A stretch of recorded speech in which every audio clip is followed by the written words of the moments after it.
I'm going to take it off the mic stand. There we go. Hey, everyone. How's it going today? It's wonderful to see these lovely faces right now. So it makes me happy, it makes me smile. So we're here because we're trying to promote mental health awareness, and I know last month was May Mental Health Awareness Month, but in terms of what I'm about, what I'm trying to convey to help provide value to the whole audience today. Two components, really. I'm going to just talk briefly about my 1 second, please. I'm getting the timer going, so I don't talk too much. Love you.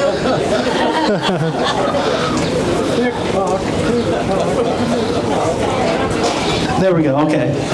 So the two main components of why I'm trying to convey to you all today is a little bit about my story, so that you can understand that there's value to what I have to say. There's weight to what I have to say.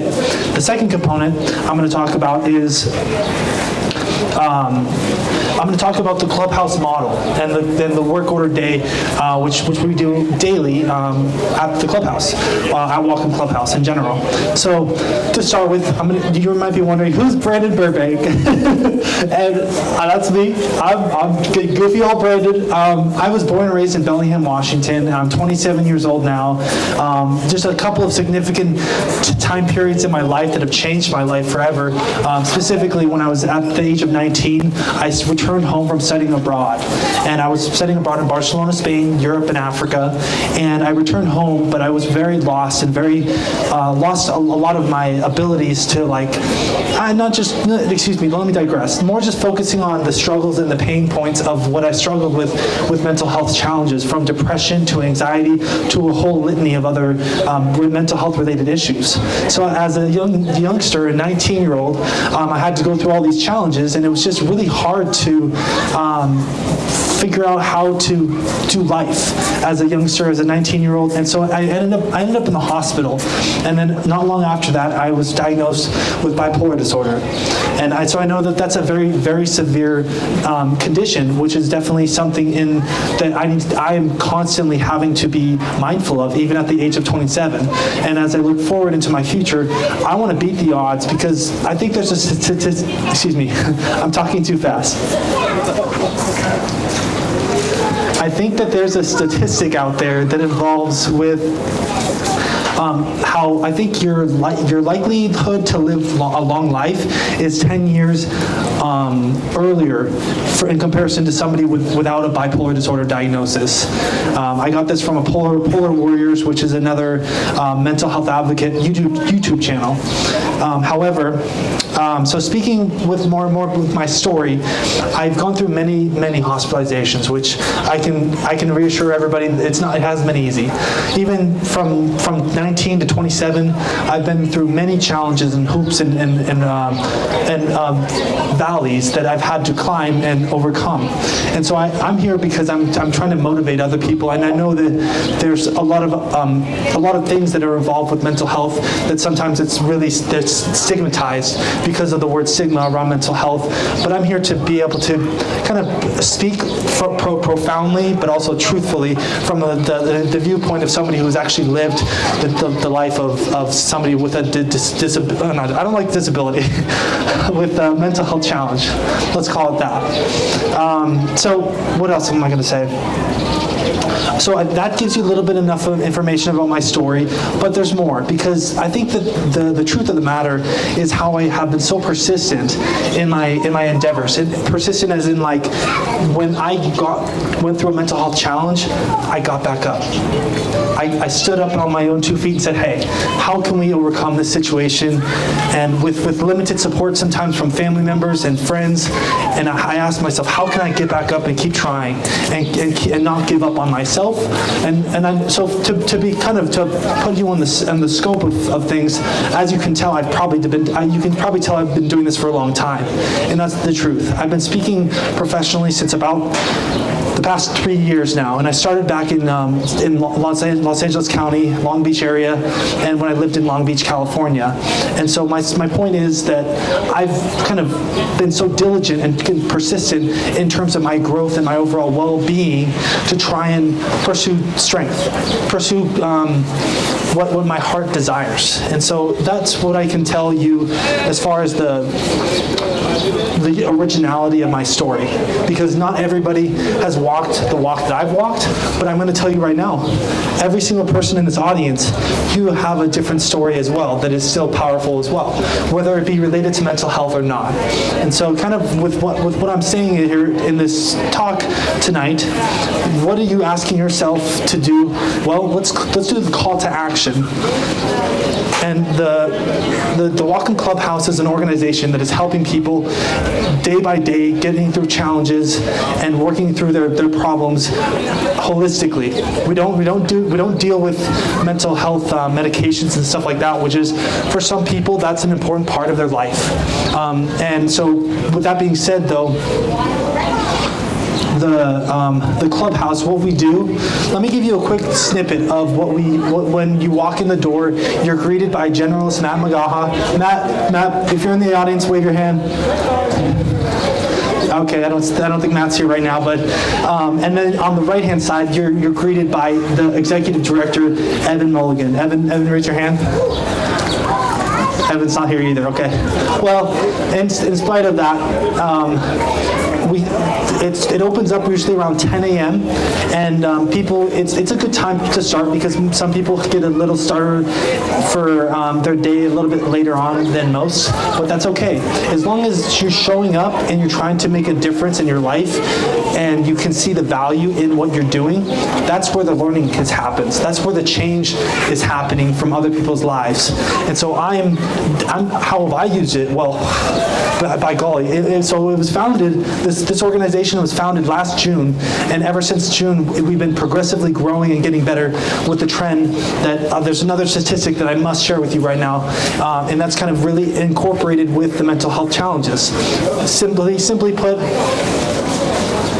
according to NAMI, which is National Alliance for Mental Illness, over 1 in 5 Americans are living with a mental illness. 1 in 5 Americans are living with a mental illness. So if you look around, your peer, your partner, your friend, somebody that you might know is dealing with something that is chronic and that is something that is habitual to their life. And so that's kind of why there's so much to be thankful for what the Clubhouse model provides holistically to help give people a second chance at life. Because, you know, in my own experiences, let me just use me as another example of somebody who's a success story with mental health.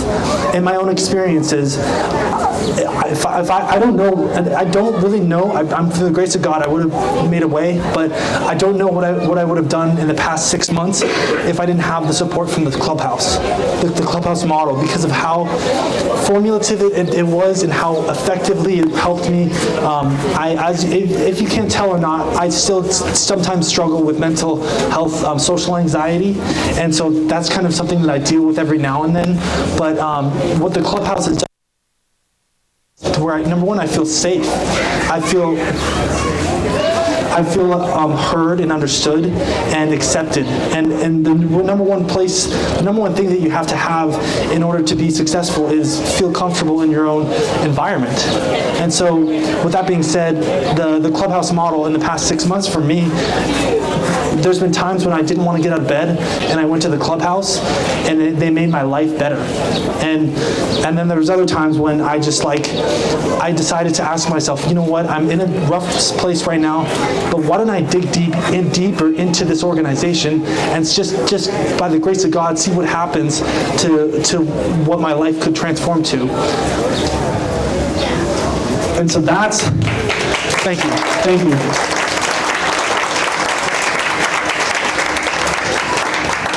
And so that's when the change started to happen. And everybody that's a human being has the ability to do this. Maybe not at the same level, maybe not at the same skill set, or whatever you want to call it, but everybody has their own stuff that they're struggling with.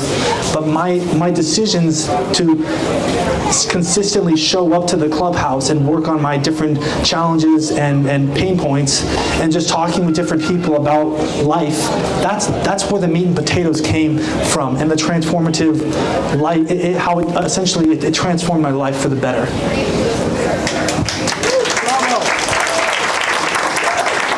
And so now my call to action for you all tonight is, with the Whatcom Clubhouse organization that is such a helpful thread here in Whatcom County, and that is just essentially growing.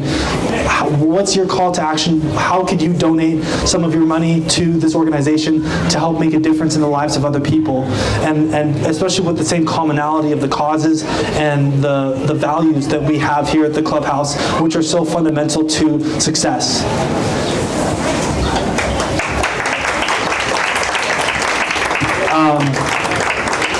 I'm really sorry if I haven't been very incorporated a lot of comedy into my speech tonight. That's something that I struggle with, but I've really been trying to be more just transparent and just authentic. I think that's the best way that you can be in this life. But I'm kind of curious. What is it that you're searching for in your life that you want to get more improvements on? Is it mental health? Is it something that's related to physical health? Maybe you want to lose weight. Maybe you want to work on your social anxiety, like myself. And so what I do for that is I go to church and talk with people at church and stuff like that. But my point is, how can you find opportunities to grow and to find wellness in your life, in your heart, in your mind, in your body, and in your soul, essentially, as well? Because you deserve to be happy. You deserve to be the best version of yourselves. And if you're asking yourself how, using the words like how, or here's another one that I've learned, what if? What if change is possible? What if opportunities can be created from your own abilities? Those are my questions to pose to the audience tonight, so that you can reflect upon this for the contributions that we're making tonight on behalf of the clubhouse, for the clubhouse organization. How can we make a change and make a difference in the lives of other people, so that they can grow and learn from each other? Because collectively speaking, we can learn so much from each other's opportunities.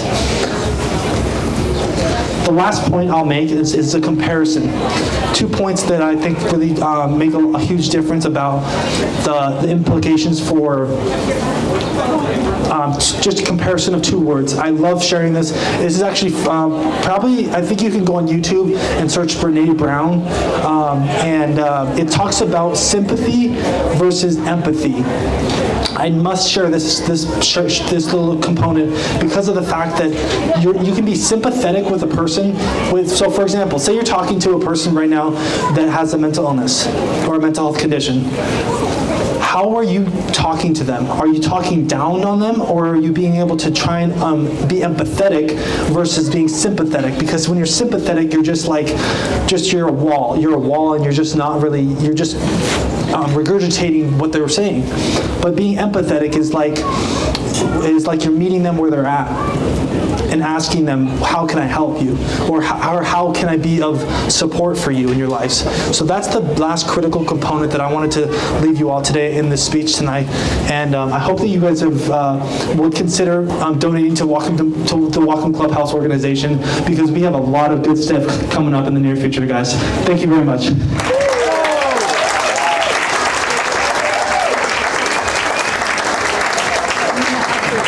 Q&A? I'm going to ask you. You did great. Are we doing the Q&A now?